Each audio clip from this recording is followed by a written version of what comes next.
여러분 구약 성경 사사기에 보면은 왼손잡이 사사 예웃이라는 사람을 소개하고 있어요. 여러분 이 사람은 두 손 중에서 오른손보다 왼손을 잘 썼다는 그런 사람이야. 언어의 배경들을 연구해 보면 그냥 결론부터 얘기하면 외팔이에요. 한 손이 없는 왼손만 남은 사람. 여러분 건강한 두 팔을 가지고 또 왼손을 쓰면은 정상적인 취급을 받지 못하는 세대. 거기에다가 한 손이 없어요. 핸디캡이에요. 어떤 사람은 아마 자기를 열절하고 그것 때문에 자기 인생을 좌절시키는 사람도 얼마든지 있으나 이 에웃이라고 하는 사람 비록 한 손, 그것도 왼손이지만 자신의 극기와 절제를 통해서 두 손 가진 사람 못지않게 여기다 여러분 칼을 쓰는 훈련을 했던 오마일 시대에는 다 쳐다보지 않는 사람들이고 정상인의 범주에 들어갈 수 없는 그룹. 그러나 무력으로 나라와 민족이 어려움을 당할 때 그들은 관습이든 가치관이든 사회적인 통칭을 막론하고 가장 칼을 잘 쓰는 에웃을 불러다가 자기 민족의 우두머리로 삼 우리가 배워야 될 점입니다. 한 손밖에 남은 게 없다고 비관하고 비교의식에서 자신을 포기하는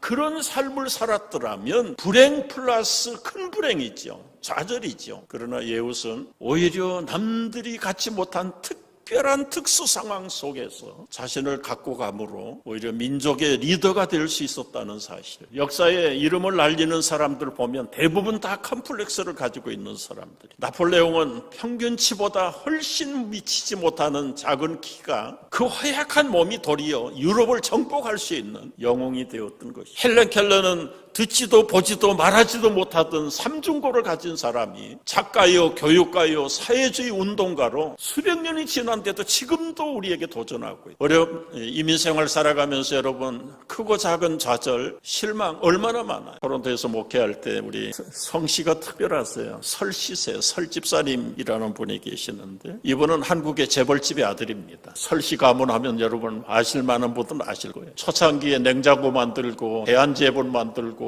아주 삼성 현대 못지않도록 큰. 근데 이제 캐나다에 유학으로 왔어요. 대학에 가보니까 들리기를 하나 말을 하나 공부에는 영 깜깜한. 학교 댕기긴 해야 되는데 답답한 거예요. 스트레스 풀겠다고 경마장에 한 번, 두 번 드나든 것이 스쿨피를 거기 갔다가 다 쏟아부기 시작하고 그리고는 1년, 2년 지나면서 공부하고는 영영 남이 돼버렸어. 집에서는 꼬박꼬박 학비라고 보내주는 돈을 완전히 그냥 갬블링에다가 다 쏟아. 그러고 한 7, 8년 세월을 허송세월 하다 보니 여러분 밥 먹여줍니까 그게? 결국은 그때서야 철이 들었지만 학교 가기에는 너무 늦었고 어쩌다가 가정을 이루고 자녀를 낳고 사는데 짭을 얻어야 될 거야. 그래서 시작한 짭이 식당에 들어가서 요리사 되는 짭으로 집에서는 열심히 공부하는 줄 알고 그야말로 맨 밑바닥부터 들어가서 주방에 들어가서 요리를 배우고 15년이 지난 다음에 이제는 자리를 잡고 셰프가 됐죠. 그리고는 이제 여유가 생겨서 한국의 부모님들을 찾아뵈러 나가는 15년 만에 유학 갔다가 돌아오는 아들이 온다니까 반도조선 호텔 큰 볼륨을 빌려가지고 설 아무개 박사 기국 환영회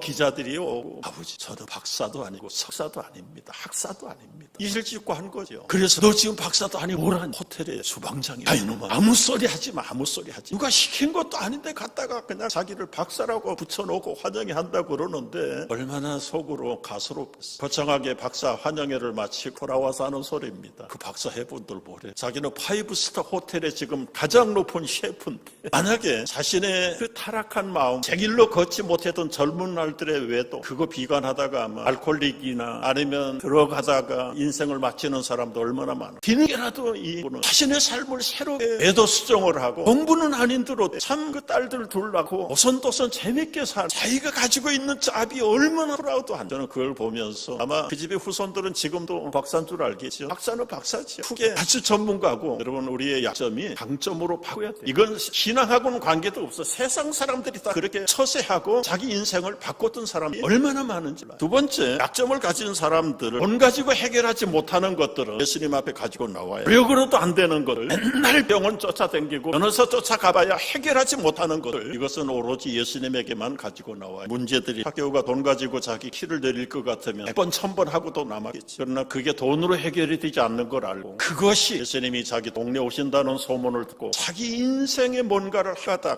소망이라도 붙잡고 싶은 그분이라면 나에게 뭔가를 하실 수 있겠다는 신락 같은 기대감이라도 가지고 예수님을 보고 싶었던 마음이 활동하기 시작한 것입니다. 우리가 예수님에 대해서 심지어는 교회를 한번 안 댕겨본 사람도 예수 비판하라고 그러면 아주 잘합니다. 그런 분에게 프라이머리 텍스트북인 성경이라도 한번 한번 읽어보셨습니까? 성경 읽어본 사람 다 들어서 비평하는 사람, 자기가 들어서 안다는 거예요. 잘못된 인포메이션만 계속해서 수입을 받아가지고 왜곡된 정보에 의해서 실체를 알지 못하고 그 내용을 안다고 해도 만나지 아니하고 알 수 없는 문제의 핵심을 알지 못하는 사람 다 안다는 거예요. 여러분, 선입견에 나무 위에 올라가서 예수님을 찾아보는 사람들 많습니다. 자기 주관적인 돌무화과 나무 위에 올라가서 예수님을 구경하는 사람들 얼마나 많은지. 예배 오시는 분들 가운데도 이런 분이 없지 않아 있으리라고 생각이. 우리 신앙의 핵심인 예수 그리스도에 대해서 알지 못하고 예배를 보러 온 사람, 교회에 대해서 아는 사람, 교회 안에 구성원을 이루고 있는 지극히 작은 한 부분 한 분들 아는 것이 교회를 알고 기독교를 알고 예수를 안다고 착각하고 있는 사람들이 얼마나 많죠.